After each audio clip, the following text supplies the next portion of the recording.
Hi guys, for those of you who are already subscribed to the channel, welcome back, and for those of you who are here for your first time, welcome to my channel. My name's Chantal, and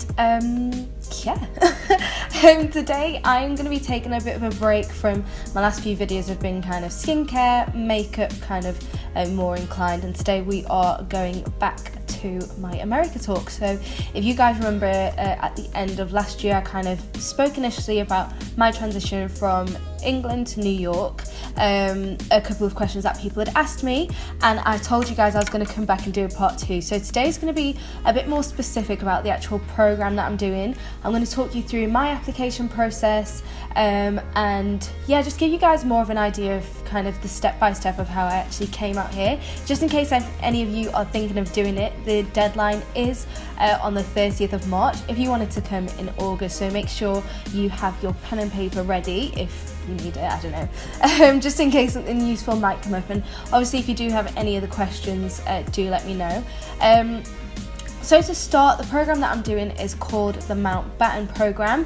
It started, I think it was way back in the 80s, so it's been going on for so long now. There have been so many kind of alumni that have either come from other countries to the US or gone from the US and surrounding countries to London. So there's 2 places that you can do it. I think they did do a master's program, an MBA program, which involved spending time in Thailand as well, but I don't think this year they ran that program just because of the lack of people who wanted to study it.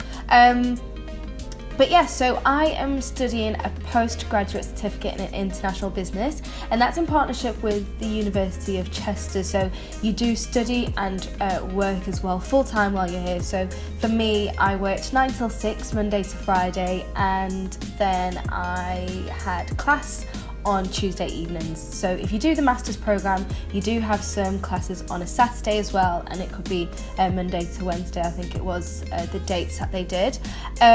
So I applied in September of 2016. It was kind of like a last minute, like, crap, oh yeah, the deadline's coming up, need to get everything finalised. I was in South Africa. So the first step, I'm going to go through this chronologically actually for you guys, so it's kind of easier to follow.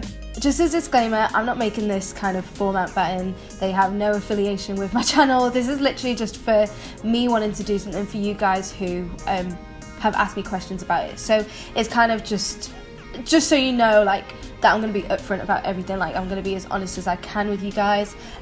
So yeah, so the deadline for my application was the 30th of September. I submitted my online application on this date. Now, this is where the first cost comes in. So it was £55 that you pay. It's non-refundable. Obviously, if you are applying from countries that aren't the UK, please check the website because those prices can vary. So it's £55 for the initial application fee, and it had a bunch of questions on there that you answered in like paragraph form, I think it was, and you uploaded your CV, and also you had to get references from university and work. So that was the first point that was hard for me because I was in full-time employment at the time, my first job out of university, and I was like, how do I tell them, because you're not guaranteed a space on the program. I was like, how do I tell them I might leave but I might not, but just in case I do, can you sign this reference for me? Like, that was the most awkward part for me. But yeah, so regardless, I kind of brought it up with them. I was like, guys, look, like, I'm thinking about doing this, I'm so sorry, kind of didn't give you a heads up earlier, but could you do me a reference? So got a reference from my workplace, and then I was chasing up my university lecturer. Like, guys, if you're in uni now, make sure there's a lecturer that knows your face that you can rely on to do your references. I was sending them pictures of me, like my LinkedIn profile. I was like, I know you have about 1 million students, but please, like, do my reference before the deadline, because without the deadline, there's nothing that you can do. So my deadline was on the 30th of September, £55 for the initial application fee. And then the next step was the interview. So after they've screened your initial application, you're invited into the offices in London for an interview. Actually, it was at a hotel. I can't remember the hotel, but went in for an interview. My interview date was, I've got a little timeline for you guys. My interview date was November 10th. So you had to bring your CV, personal statement, suited and booted. And if you guys are kind of in the application process at the moment, don't be scared. It's not kind of a interview to be like, it's not the actual job interview. This is just kind of for them to screen, make sure that you have the ability to live away from home, that you know exactly what you're kind of getting yourself into, and also to more so to gain a better understanding of what it is that you want. So it's not so much of what can you bring to the table, it's more so like what do you enjoy, what your strengths, what your weaknesses, that kind of thing. So they try their best to kind of put you in a placement, a role that suits you. So don't be scared if you do have that interview coming up. You know, it's fine. It's just kind of more so to know what you want. And before you go, make sure you're prepped so you know what industry you want to go into. Don't be afraid to, like, you don't want to settle in a position just for the sake of it. You know, New York is great, but let's be honest, you're going to be spending the majority of your time in the workplace. So make sure that as much as you can, you make it clear exactly where you want to go. So they have different categories. They do finance, they do law, HR, marketing, load of different industries. So they allow you to kind of rank your preference. You know, you're not guaranteed to go where you want, but they do try. So I think mine was finance, then I did marketing, and then I did law. So the interview was on November 10th, and then I got my feedback on the 14th, so it was quite a quick turnaround.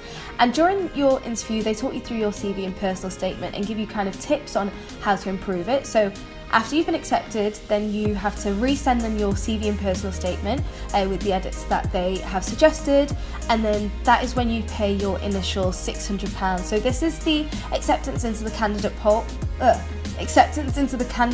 Which companies will choose from when they are selecting their applicants. So this was on the 14th of November. Now after that, it was quite hard because it was just a waiting period, because you know everyone else has to go through their interviews. They do about 12 candidates a day, and then in January, that's when the placement period starts, and you get added into this Facebook group with all the candidates kind of that have got through the interview, and it can be quite nerve-wracking because you're seeing people be like, oh, I accepted my first placement today, like I had my first interview, I've got a role, and you're just like, when's it gonna be my turn? And it was so awkward because I'd already told people I was moving to New York. I was like, yeah, I'm going, and I thought, what if I actually don't get a place? Like, I'm really just gonna have to hide in England for the whole year and just pretend I'm in New York. Like, it would have been so awkward. But yeah, so my first interview came on the 25th of January was my first one. It was with quite a big company, but it just wasn't the role that I wanted. And like I said, I told them my preferences, and it was in kind of the sector that I wanted to go to, which was finance, but it was within the HR. So I kind of, you know, it can be a bit disheartening, but I would say don't feel pressured to accept a role that you're going to hate, because the worst thing is to come out here, you know, you're away from family, you're away from your friends, and to be hating what you're doing. So I think the best thing is to just be upfront. If you don't feel that, you know, it's a placement that you would either do good in or that kind of thing, I would say speak up. Obviously, you know, you have to try, like, it's hard, you know, you want to be accommodating because, you know, they are trying their best to make sure that you go somewhere where you want, but you have to understand as well, in the candidate pool, a lot of people may have the same preferences as you, so they can't guarantee that you're going to get your placement.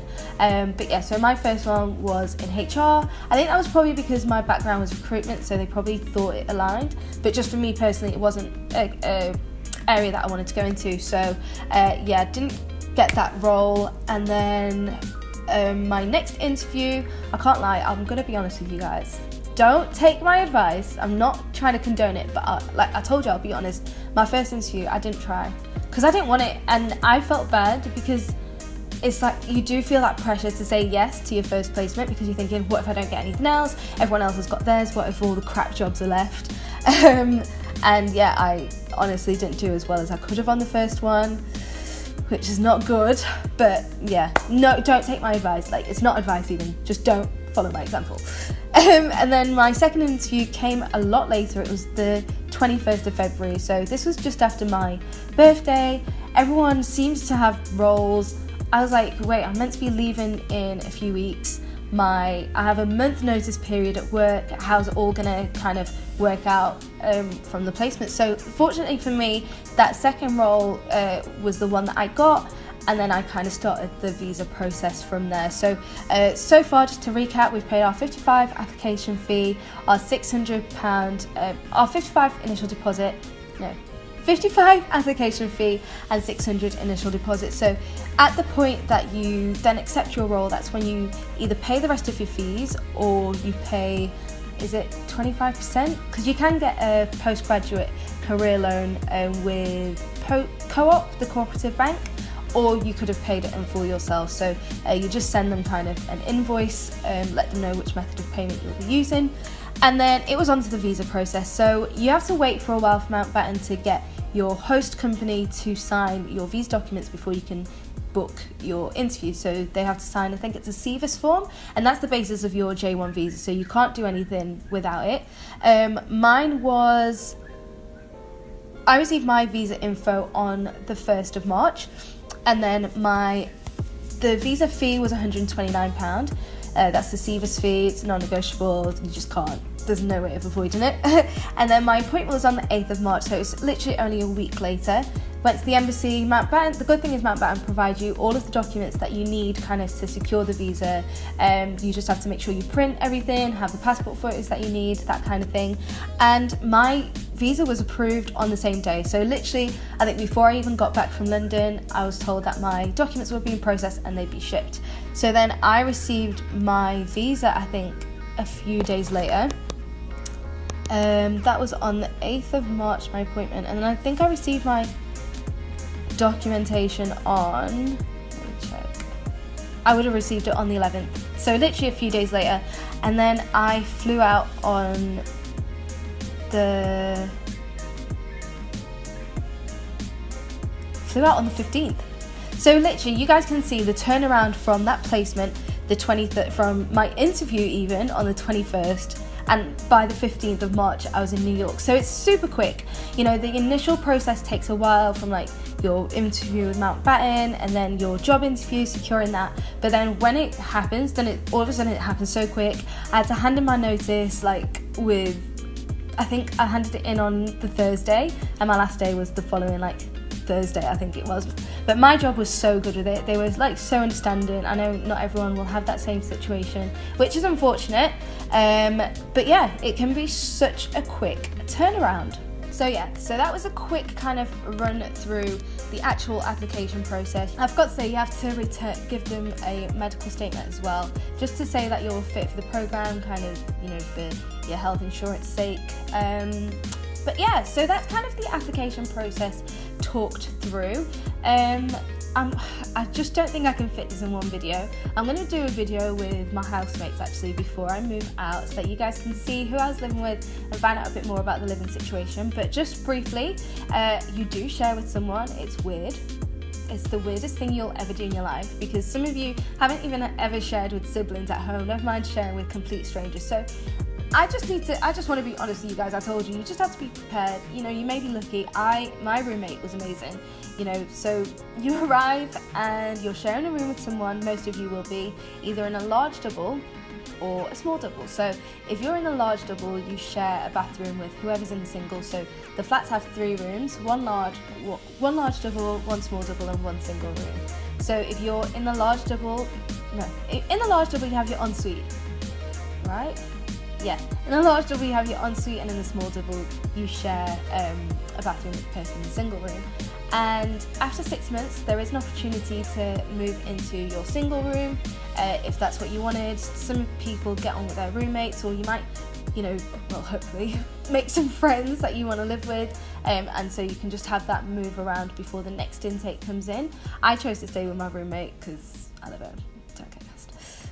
I chose to stay with my roommate, but yeah, people do a move around, and it's literally based on, you have to have paid all your bills. Actually, I'll come back to bills later. All your bills and handed in all your assignments to be considered for a single room. Now, bear in mind, for my intake, we had to pay bills, but moving forward, anyone who's applying from now, all bills are included. So the total fee for the program, when you add everything up, including the deposit and that kind of thing, it comes up to $8,400. So it's a little bit more expensive than when I did it, but now all your bills are included. Your travel card is included into the city and back to Jersey, because we actually live in Jersey. And yeah, your houses come pretty much fully furnished. All you do is buy your bedding, all the pots, pans, forks, everything is all included already for you. What else would you guys want to know? yeah, I mean, like I said, the types of industries I went through before briefly. You can go on the website to see the kind of companies that they work with. A lot of big names, you know, they've got Citibank, HSBC, BlackRock, and, you know, some smaller boutique companies, new startups, that kind of thing. So there's a real wide range, and, you know, you'll hopefully something to suit everyone, I guess. But yeah, this has already gone on like way longer than I planned it to, so I'm probably gonna have to do another installment on this whole moving to New York thing, where I can talk through kind of what I brought with me, what you don't need to bring here, surviving on a budget, that kind of thing. I can go into that in more detail for you guys. I'd definitely say this New York experience is kind of what you make it, you know, go out there and do stuff, don't just stay at home all day, because England is really waiting for you back home. Like, make the most of the year. I literally only have like 3 weeks left, and I wish I could do it all again. But yeah, like, definitely the best year of my life. If you guys have any further questions that you really want me to answer that I may not have touched here, please let me know in the description box below. Also, if you are going through the application process at the moment and you think I could help in any way or whatever, feel free to message me. I'll try and help when I can. If you go on my Instagram at Miss Maneri, there's a link there where you can email me directly, and I'll try and, you know, keep up to date with any of you who reach out to me. And yeah, I think hopefully I've covered everything kind of in terms of the application process as a whole. And then yeah, my next video will be actually about life in New York, I guess, a bit more. But yeah, thanks for watching, guys. I know it went on way longer. So for those of you who watched till the end, thank you. You know, it's relevant now with the deadline coming up on the 30th of March, but the same things generally apply to August intake, March intake. It's pretty much the same cycle. You know, unless things change, I'll let you guys know, but for now, that's pretty much the way the process is run. I look forward to seeing you guys in my next video. As always, make sure you like, comment, share, subscribe, and thank you so much for watching, guys. Bye!